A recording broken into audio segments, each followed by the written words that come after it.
Welcome to the Our Dad Stamps YouTube channel. My name's Pete West, and like a lot of people my age, I started collecting stamps as a child, encouraged by my father who was an avid collector.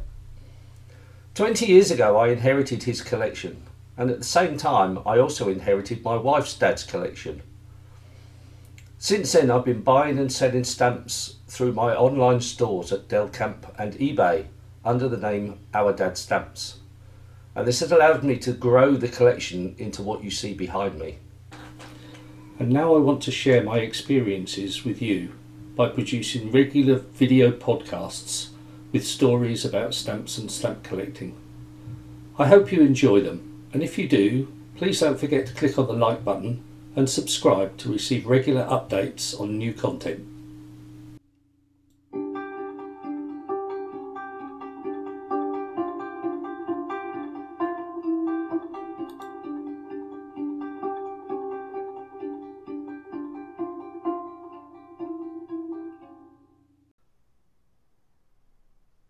Hello from Our Dad Stamps. Before I start today's podcast, I thought I'd give you an update on my ongoing eBay situation. For those of you that haven't listened to my previous podcasts, back in January I received an email from eBay to say that my account had been restricted because I owed them £0 and 0 pence. After a call to customer services, they reinstated my account, but the following day I got another email saying that I owed £0 and 0 pence. And this situation was ongoing for several weeks until the beginning of February, when I eventually got it sorted and all seemed okay. However, last Friday, once again the dreaded email came through and my account was restricted. I happened to be away that weekend, so for a whole weekend none of my items were relisted when they came to the end of their time, and I was not able to bid on anything either. I eventually contacted customer services on the Monday. The usual platitudes, the usual apologies, my account would be reinstated, sir. 24 hours later it still wasn't reinstated and required another phone call to customer services. In the meantime, I decided to write to Murray Lambell, the managing director of eBay UK, and just to update him on the sort of service that eBay is now offering and the total ineptitude of their staff to correct what would seem to be a simple error. You'd think that would be situation solved, but this morning I woke up to yet a further email telling me that my account had been restricted. This time because they tried to apply for a payment of £0 and 0 pence and my card had been refused. Now that's rather strange, because yesterday they actually took a payment from me for a small amount where I refunded a customer for overpayment of shipping costs. So they obviously haven't a clue what they're doing.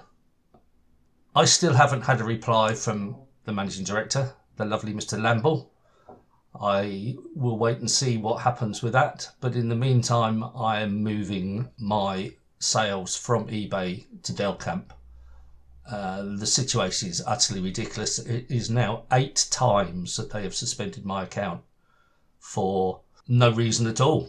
It's a total incompetence, and I really can't explain. As I said to the guy this morning, I would expect a 5-year-old to react better than eBay have done.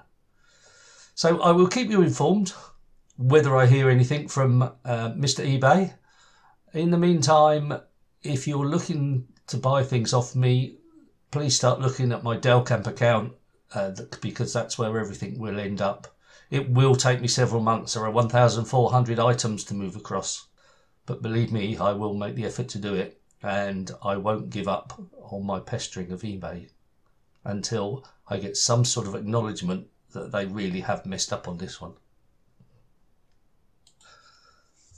Right, back to my podcast. Today I thought I would talk about Great Britain stamps used overseas. Now, this is not something that Great Britain alone did. A lot of countries used their stamps overseas in the early days. But the Great Britain ones is something that I have a lot more knowledge on, and it occurred probably more than a lot of other countries. So I will be talking about the British stamps used overseas. Back in 1850s, the British postal system was a huge success in England, or in Britain, sorry, and it became obvious that something similar was necessary throughout the whole of the British Empire. People were working overseas, companies needed to do business overseas, and if they could have an efficient postal system from where they were, it would make life much easier. However, the problem was that most of the countries did not produce their own stamps and did not even have the facilities for printing their own stamps. So it was decided that they would use British stamps, and each country would have their own cancellation stamp so that it was obvious where the letter would have come from. And there are 5 distinct groups where this occurred. The first was in Europe and the Levant, which is the east coast of the Mediterranean, at the time owned by the Ottoman Empire. The second place was in the British West Indies. The third place, perhaps surprisingly, but there were many consulates along there, was in South America and Central America. And the fourth area where this occurred would be wherever the British Army was stationed, specifically in Egypt and South Africa. And finally, there are some from British naval stations in the Far East in Asia and Australia. But these are very, very rare, and I have to admit I haven't seen any evidence of these so far. However, they do exist. The first countries to use this system was Malta, Gibraltar and Constantinople. And this started around about 1857. And each of those countries were given their own postmark. Malta had a cancellation with the letter M. Gibraltar's cancellation was the letter G. And unsurprisingly, Constantinople's was the letter C. Constantinople is an interesting one because it wasn't part of the British Empire, but it came about by an arrangement between the British and the Ottoman empires that Britain could have a post office in Constantinople. In actual fact, there were 5 post offices throughout the region, one in Constantinople, which is now Istanbul, one in Istanbul, one in Smyrna, one in Salonika and one in Beirut. The post offices continued there well into the 1920s. And in 1884, the Turkish piastre was devalued, making it theoretically possible to buy British stamps in Turkey and ship them to England to make a profit.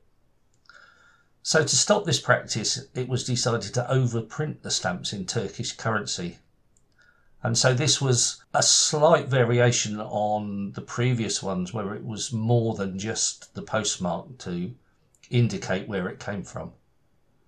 And soon after that, stamps were also overprinted with Levant, particularly for the parcels and newspapers.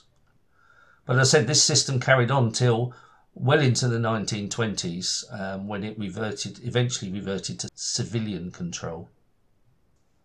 The system with Malta, Gibraltar and Constantinople worked well, and so it was decided to extend this to other countries, starting with the West Indies. And it was also realised that it was going to be impossible to just use a letter for each country. And so the system was changed to have a letter followed by some numbers. And the first country to use this system was the post office in Kingston in Jamaica, which became A01. And then St John's in Antigua became A02. And Georgetown in British Guiana, A03 and A04, and so on. However, the system seemed to be abandoned by the time it got to number 16. A16 is the cancellation for Newcastle in England. and A17 was Alexandria in Scotland. However, by A18 they reverted back to English Harbour in Antigua. So there was no hard and fast rule in this. And Malta became A25, Gibraltar became A26. Constantinople retained the C postmark for some time. Following on from the West Indies, the postmarks in South America generally bear B or C prefixes, so that you get B32 for Buenos Aires and C30 for Valparaiso in Chile. And several other letters were used, but you also get the anomaly where Cyprus has just a number 942. So if this is going to be your area for collecting, you really need a full list of all the countries and all the postmarks so that you can recognise where they came from. I first became aware of this system and became interested in this system through my Maltese collection. Some of you will know that my main area of interest is Malta, and having collected a very large range of Maltese stamps, including a big selection of the halfpence yellow, the Maltese first stamp, then I decided to extend it using the British stamps used in Malta with the A25 cancellation and the M cancellation. And being the sort of person I am, rather than just collect one of each, I thought it'd be a good idea to collect one of each plate number that existed in those stamps. So I set myself the daunting task of collecting the hundreds of stamps that would make up every plate and every possible British Victorian stamp that was used in Malta. In Malta, the M cancellation was only used up until 1860, and so there's only a few stamps that will show the M cancellation on them. Of those, I have the penny star, the tuppenny blue, a fourpenny rose, and the sixpenny lilac. I don't yet have the 1 shilling green, so I'm still looking for that one. After that, the A25 cancellation came into place, and there was a whole range of stamps available with an A25 cancellation. The plated penny reds, there are over 100 of those, most of which were used in Malta, so it's a big task for me to collect one of each of those. I have all but the plate 12 of the tuppenny blues, and then from there up until the 1 shilling I have probably most plate numbers, but there are gaps. Then you get to the more expensive stamps, which obviously are more valuable, and although I have one or two, that's still a place I need to develop. When you're collecting these, with the Maltese stamps, they started off just with an A25 obliterator, which had A75 in an oval shape with bars above and below. But after a while, they went to what was called a duplex cancellation, which had the A25 cancellation on one side and a circular date stamp on the other side. And it is possible to get these stamps with either the circular date stamp or the A25, or in some cases with a bit of both. It may be that one day that I'll collect one of each, but at the moment I'm just happy to collect ones that have been cancelled in Malta. By the late 1860s, this practice was beginning to be phased out as each country got their own stamps, either printed locally or in most cases printed in Britain and shipped out to them. And in the case of Malta, in December 1884, a notice went out to the post offices saying that British stamps would no longer be valid for postage in Malta. As I said at the beginning, many other countries have used their stamps overseas, and even within the British Empire. Bizarrely enough, Bermuda stamps were used in Gibraltar initially, before Gibraltar printed their own stamps. And Jamaican stamps were used in the Cayman Islands. Indian stamps were used in Aden and Zanzibar.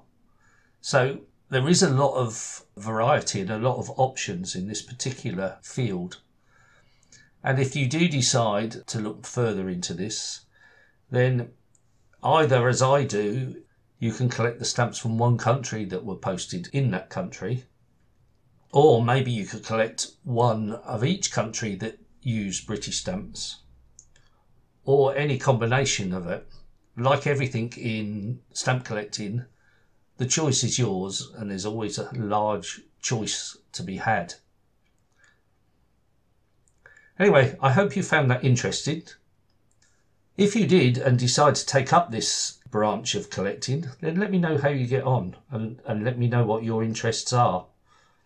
I will post a list of all the British postmarks that we used overseas, and there are several books available describing the system and giving more details, so look out for those. But thank you for listening, and join us again in a couple of weeks for another Our Dad Stamp podcast. Thank you for watching this video. I hope you found it interesting and enjoyable. And if you did, don't forget to click on the like button and subscribe to receive regular updates on new content.